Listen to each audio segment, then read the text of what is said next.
사랑하는 기쁨의 가족 여러분 안녕하세요.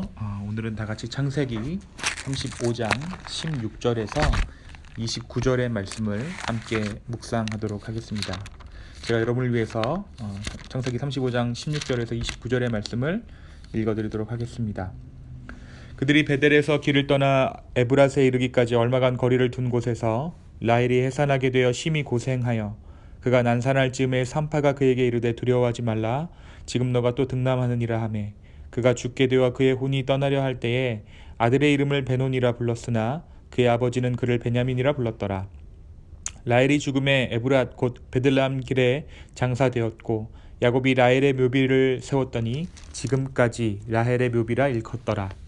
이스라엘이 다시 길을 떠나 에델 망대를 지나 장막을 쳤더라. 이스라엘이 그 땅에 거주할 때 르우벤이 가서 그 아버지의 첩 비라와 동침함에 이스라엘이 이를 들었더라. 야곱의 아들은 열둘이라. 레아의 아들들은 야곱의 장자 르우벤과 그 다음 시므온과 레위와 유다와 이사갈과 스불론이요. 라헬의 아들들은 요셉과 베냐민이며 라헬의 여종 비라의 아들들은 단과 납달리요. 레아의 여종 실바의 아들들은 갓과 아셀이니 이들은 야곱의 아들들이요 밧다라람에서 그에게 낳은 자더라. 야곱이 기랏 야르바의 마므레로 가서 그의 아버지 이삭에게 이르렀으니 기랏 야르바는 곧 아브라함과 이삭이 거류하던 헤브론이더라. 이삭의 나이가 180세라. 이삭이 나이가 많고 늙어 기운이 다함에 죽어 자기 열조에게로 돌아가니 그의 아들 에서와 야곱이 그를 장사하였더라. 우리가 어제 다시 베델로 올라가 하나님 앞에 예배하는 야곱과 그의 가정을 보았습니다. 야곱은 외동딸 디나로 인한 문제로 가나안 족속들에게 생명의 위협을 받게 되었지만 그 일을 통해 하나님의 환상 가운데 하나님을 만나게 되고 하나님의 명령에 순종하여 그의 가정을 이끌고 베델로 올라가 다시 한번 돌단을 쌓고 하나님 앞에 예배합니다. 그리고 그곳에서 자신이 받은 언약을 다시 한번 확인하게 되죠. 오늘 말씀은 야곱이 자신의 가족들을 이끌고 다시 가나안 땅으로 돌아오는 과정 가운데의 일들을 이야기합니다. 또 돌아와서 야곱이 머물 때 장막을 치고 머물 때 에델 망대를 지나 장막을 쳤을 때에 그때의 일들을 이야기하고 있어요. 특별히 오늘 말씀은 야곱의 가족 중에 두 사람의 죽음을 이야기하는데 첫 번째는 야곱의 사랑하는 아내 라헬의 죽음이고 또 하나는 아버지 이삭의 죽음을 이야기합니다. 또 한 가지 중요한 사건은 르우벤, 맏아들 르우벤이 아버지의 첩 비라를 범하는 사건입니다. 이 일은 후에 야곱이 죽을 때에 장자인 르우벤을 축복하지 않는, 장자의 축복을 제한하는 결정적인 빌미가 됩니다. 베델로 올라갈 때에 아이를 임신한 상태였던 라헬은 베델에서 돌아올 때 산고를 겪습니다.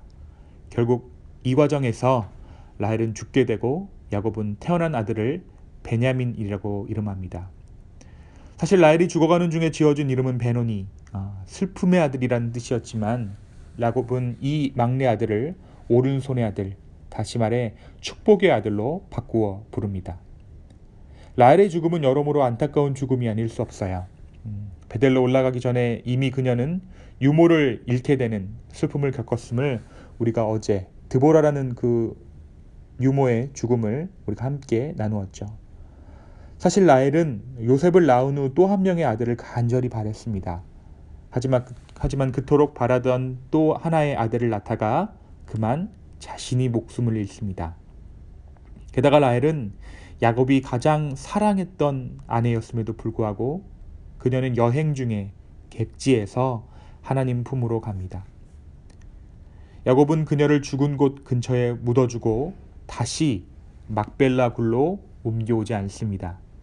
사실 야곱의 집안에서 죽음을 맞이한 사람들은 여자나 남자나 모두 아브라함이 처음 가나안 땅에서 얻게 된 막벨라 굴에 묻는 것이 원칙이지만 라헬은 그 축복을 누리지 못한 것이죠. 심지어 라헬의 유모를 묻는 것에서 볼 수 있듯이 부활을 꿈꾸는 자들은 믿음의 표시로 상수리 나무 아래에 사람을 장사하는데 리브가는 상수리 나무 아래에도 묻히지 못합니다. 더운 뙤약볕 아래 시신이 빨리 부패해버리기 때문에 야곱이 근처에다가 라헬을 묻은 것으로 추정이 됩니다. 결국 야곱은 사랑했던 여인을 객지에 묻습니다.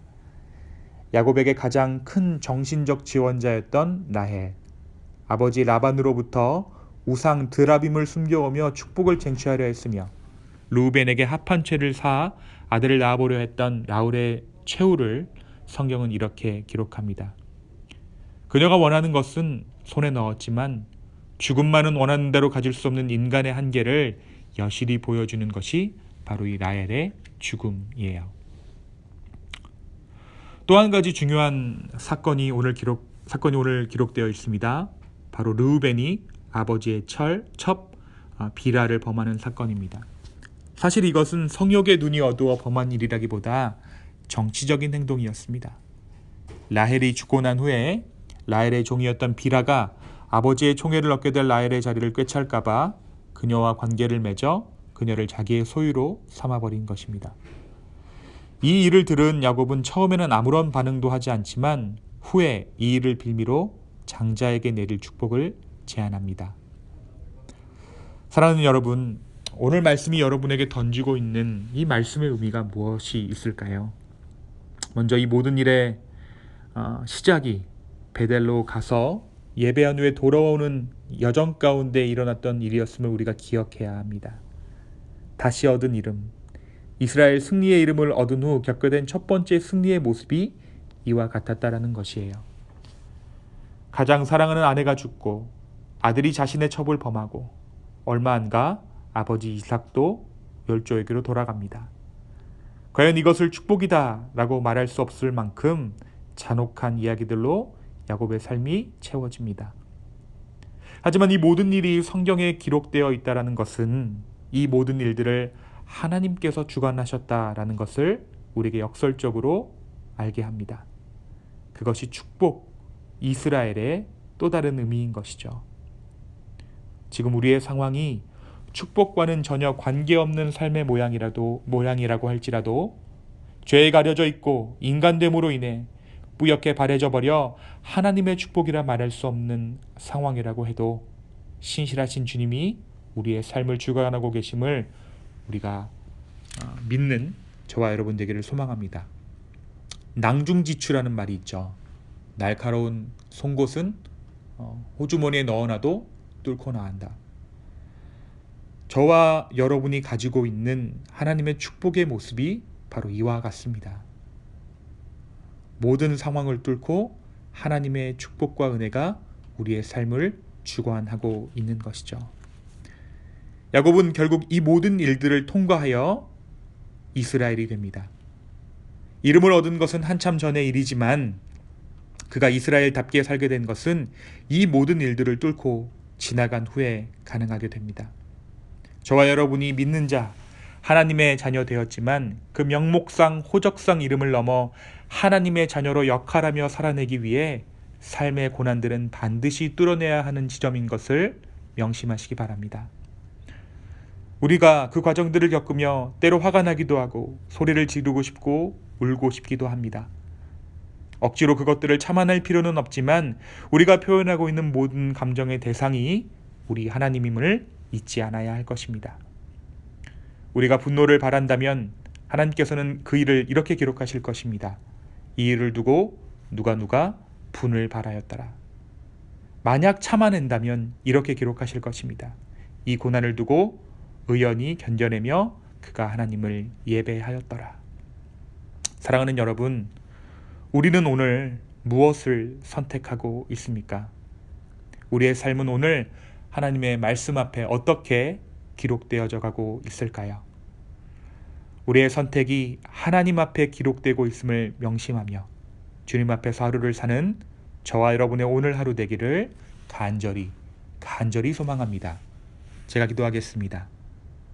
주님, 다시 한번 오늘 성경의 한 페이지를 우리의 삶을 통해 써내려가신 그 하나님의 은혜를 감사하며 오늘 우리의 삶이 주 앞에서 어떻게 기록되어질지를 우리가 헤아려 알 수 있도록 주여 축복하여 주시옵소서. 때로 축복이라 말할 수 없는 우리의 삶의 고통 가운데 하나님, 그럼에도 불구하고 우리의 삶을 여전히 바라보시고 축복하시는 주님이심을 우리가 다시 한번 인정합니다. 주여 우리를 긍휼히 여겨 주시옵소서. 주님 감사합니다. 예수님의 이름으로 기도하였습니다. 아멘.